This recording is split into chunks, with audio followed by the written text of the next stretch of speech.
Hello beautiful people of the internet, how are you doing today? My name is Jackie and welcome back to my YouTube channel.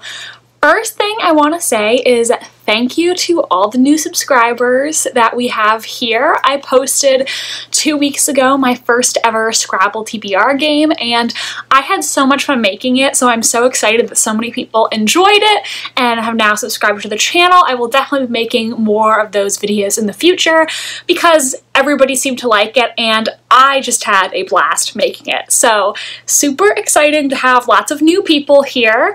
But today in this video, we are going to be talking about the books that I read in November 2020.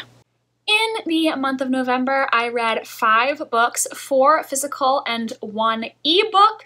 These 4 here were all for the 1,000 Doors Readathon, and I have a whole vlog following what I read for that readathon, so I will link that in the description, and there will be more detailed discussions of all of these books in that video. And the ebook I read was for school.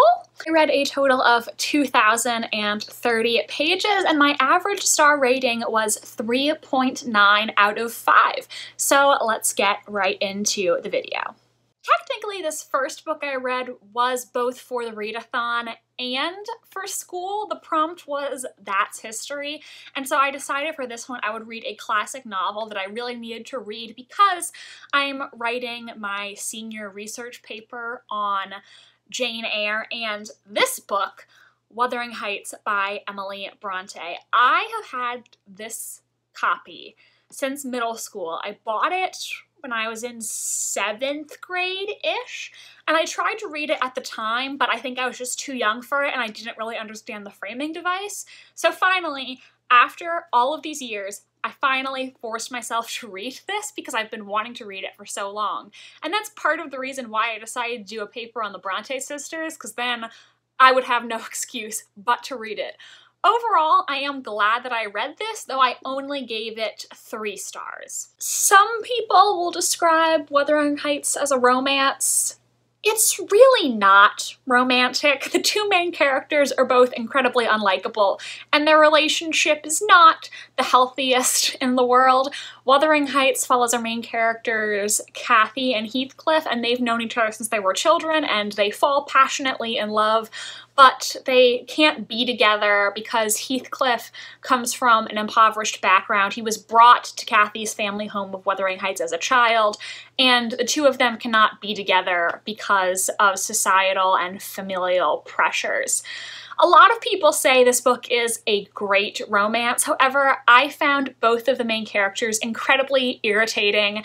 I guess they do deserve each other in that aspect because they're both kind of awful. I also think because of the framing device in this book, it was really hard for me to sympathize with Kathy and Heathcliff or root for their relationship because they never narrate the book and we never get to see what they are thinking. And because of that, I really couldn't get invested in them, and they both really annoyed me with their consistently poor behavior.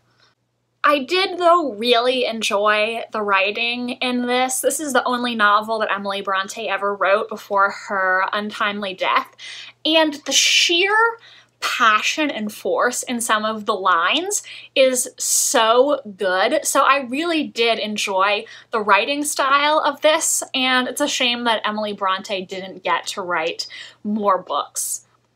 However, my hatred for the characters definitely meant that I did not enjoy this as much as I could have. I don't think there was a single character in this entire book that I could root for or sympathize with. They were all pretty bad in their own ways. So by the end, I was pretty much ready for the book to be over because all of the characters were annoying. Still though, I am glad that I read this. I have been meaning to get to it for literal years, so I am happy that I finally did. The next book I read for the 1,000 Doors Readathon was for the prompt Old and New, and for that I read Dangerous Alliance and Ostentatious Romance by Jenica Cohen. I love this book's cover. I think it is so adorable, and I gave it 3 stars. Dangerous Alliance is set in the Regency era in England, and our main character, Vicky, has to get married after she finds out that her older sister's marriage is not as perfect as they thought it was, and because of that, Vicky needs to find a suitable husband soon or their family will be left destitute. She has 3 different men who are vying for her heart in the London marriage market, but at the same time, a bunch of strange accidents are cropping up around Vicky, and she realizes that maybe they're not actually accidents. Maybe someone is trying to kill her. Vicky is also a huge Jane Austen fan. This book takes place while Jane Austen was still alive and still writing, and so Vicky often thinks about what would a character in a Jane Austen novel do in this situation. This book was cute and lighthearted for the most part. It was pretty much what I imagined it would be, being a young adult romance inspired by the works of Jane Austen. I am a huge Jane Austen fan, and I will warn you that there are spoilers for Jane Austen's earlier novels in this, so if you haven't read all of her books yet, you might be spoiled on some of the plot elements because Vicky is often thinking about her favorite novels by Jane Austen. Vicky as a character I liked but did not love. I think her heart was in the right place, but sometimes she was very naive with some of her actions. I enjoyed her love interest and I didn't mind the romance, but it wasn't one of my all-time favorites. I think it was very clear to me from pretty much the first page who she was going to end up with, though that wasn't necessarily a deal breaker for me because Jane Austen novels are often to a degree formulaic and I still love those. So just because I knew what was going to happen, that didn't hinder my enjoyment in any significant way. I did think the ending of this book and the reveal of who has been arranging these accidents that befell Vicky was very obvious who was behind them, and the resolution to the story felt extremely rushed when I think it could have been elongated to be developed further. I also thought the Susie side plot was just fine. I could live without it. And overall, while I did think this book was cute and it was an enjoyable read, it didn't exceed my expectations. It met them, but it felt like a run-of-the-mill historical young adult romance. It almost reminds me of Alex and Eliza by Melissa de la Cruz in that way. So if you love that book, then I think you would probably really love this too. The next book I read was the one book that I read for school. I read this for my senior seminar, and that was Kindred by Octavia E. Butler, and I ended up giving this 5 stars. I really enjoyed this. Going into Kindred, I really knew nothing about it. I also think the description on Goodreads is very vague, so I really had no idea what was going to be going on in this book. It combines a lot of different genres, a little bit of sci-fi and historical fiction, and it follows our main character, Dana, who is a Black woman living in the 1980s, I believe. I believe that was the era when this book was published, so she was living in whatever present day was at the time this book was written.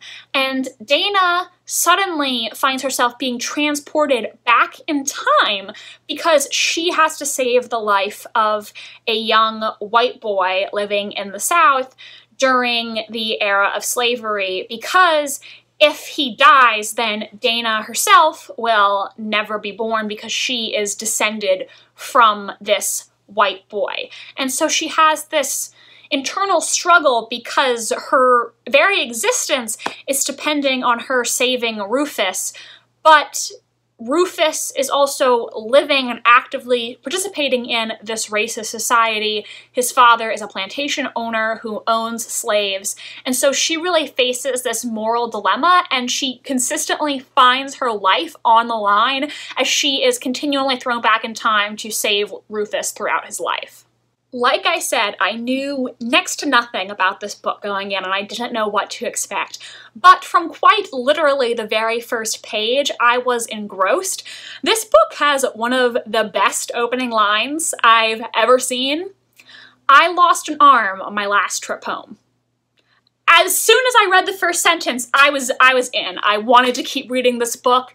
It was so engrossing, and I really loved it. This book definitely deals with a lot of heavy subject matters due to the fact that it's about a Black woman who is going back to the 19th century when slavery was still legalized. Her life is consistently in danger, and she witnesses horrific injustices committed against these slaves, so that definitely could be triggering for some people, and you do have to realize that there are going to be very uncomfortable and upsetting situations in this book, but this was a reality of what slaves were forced to endure. Enslaved people, I should say. Enslaved people. So definitely it's gonna deal with very heavy topics, and that's something you have to be emotionally prepared for. On top of dealing with these issues very well, I was incredibly invested in Dana's character, and I wanted to see how she was going to get out of this and get back to her real time safely. The book was paced incredibly well. I would actually find myself, after doing the required reading for class that week, really wanting to keep reading and wanting to go to next week's reading because the book was so engrossing. It kept me constantly wanting to, I was gonna say turn the page, but I was reading an ebook. Constantly turn the page metaphorically. Overall, this book was thoughtful, intelligent, well-paced, well-plotted, just incredibly well-written all around, and I would definitely recommend this book to people who are interested. Now, again, the next book I read for the Thousand Doors Readathon, I believe the prompt for this book was a book that reminds you of Marvel, and I had to do some Googling for this one because I have never seen a Marvel movie, not a single one.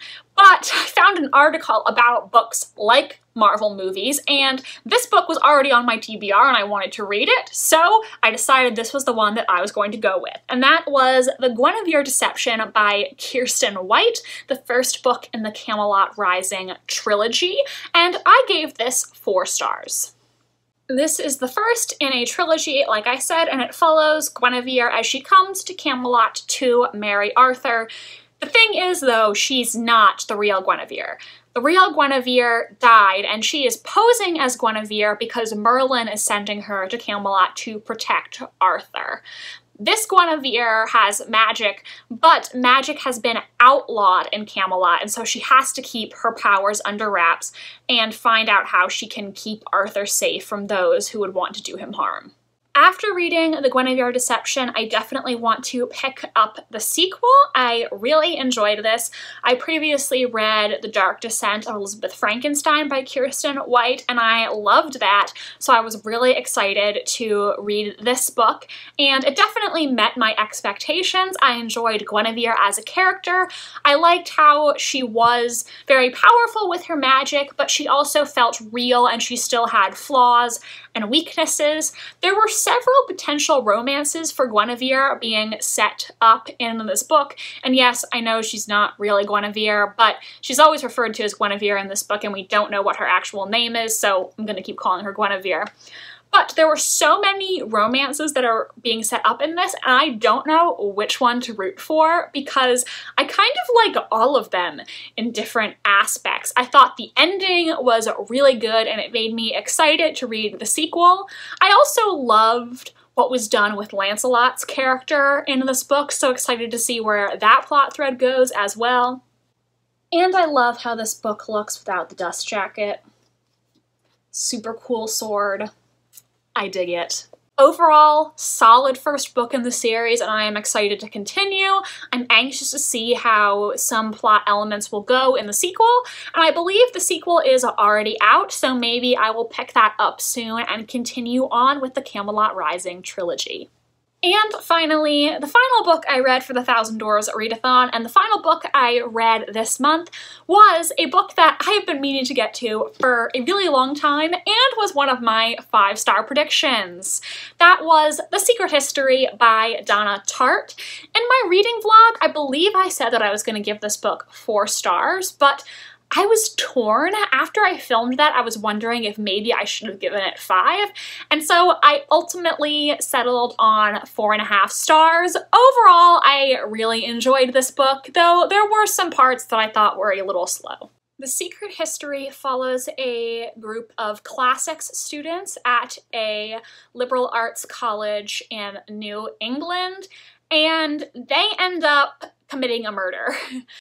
This was a book that I saw so much hype about, and so I was excited to read it, and I put it on my 5-star predictions, like I mentioned, though I was apprehensive because after I put it on my 5-star predictions in 2018, I think, yeah, I know it took me a long time to get to this, I started seeing an influx of negative reviews. People talking about how this book is too outdated, the characters are awful, and the book was not as good as people said it was. So that made me really nervous. However, reading this book, I understand why people said that, because there definitely is racist, sexist, homophobic rhetoric spewed by the characters, classist comments. However, you're not supposed to sympathize with the characters. This is a satire, and it's commenting on privilege.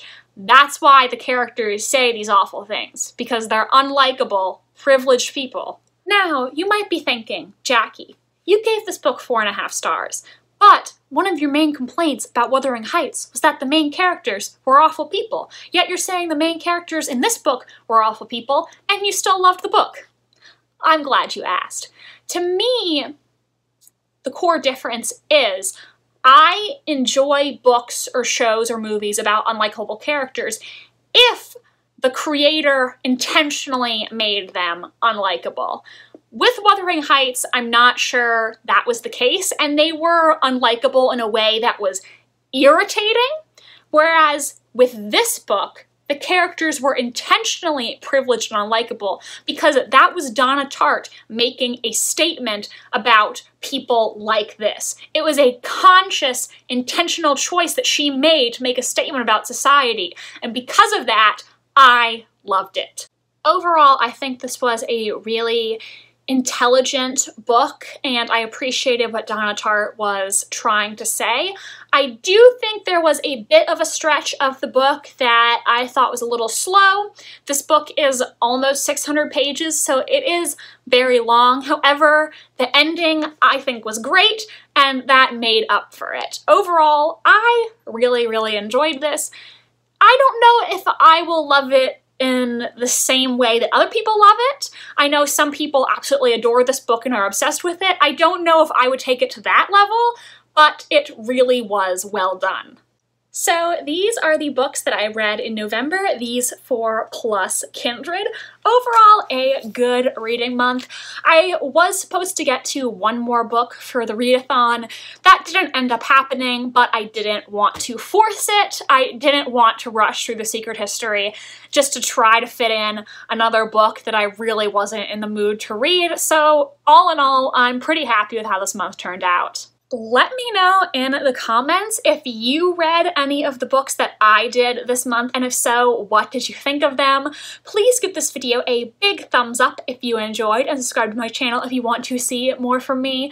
I post new videos every single Wednesday. My social media links are down below if you want to follow me on Tumblr, Instagram, or be my friend on Goodreads. Thank you so much for watching, and I hope you have a joyful rest of your day. Bye, and I'll see you in the next one.